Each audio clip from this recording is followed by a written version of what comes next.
Hey, David, good morning. We've been watching those shares since late Wednesday, just after markets closed, when a source confirmed to CNBC that the FTC is launching this really pretty wide-ranging investigation into Microsoft. It's looking at whether the company is violating antitrust law in a range of areas here. It's software licensing, cloud computing, cybersecurity programs, and AI products. And one focus is whether Microsoft uses licensing terms and its market power to keep customers sort of locked in to its Azure cloud service. They would do that in part by bundling its cloud service with its Office and its security programs, which then would prevent customers from moving their data elsewhere. Shares down just less than 0.5% so far today. But as for the timeline here, the FTC has reportedly been looking into Microsoft informally for more than a year, but it has now sent the company a detailed request for information. That's why we're hearing more about it right now. But there are a lot of questions still about just how far this one will go, since it is coming, of course, just a couple of months before FTC chair, that's Lina Khan,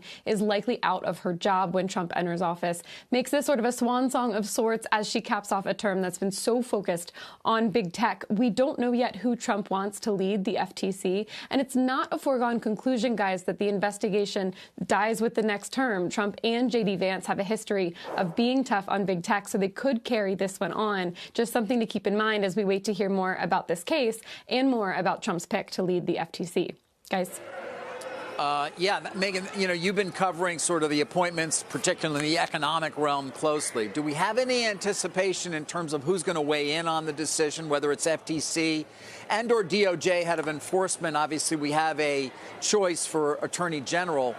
Can you give us a sense as to when and who is going to be most influential in those choices?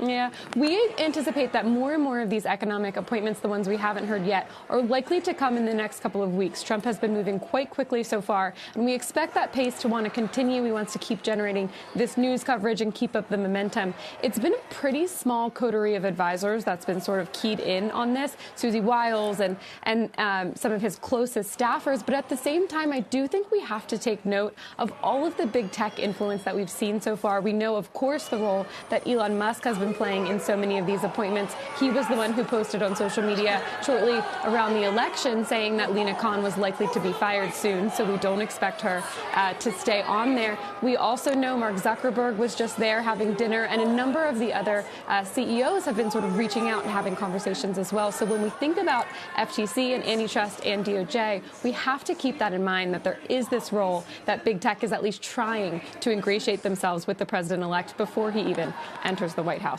Carl? Megan, appreciate that. Megan Cassella this morning.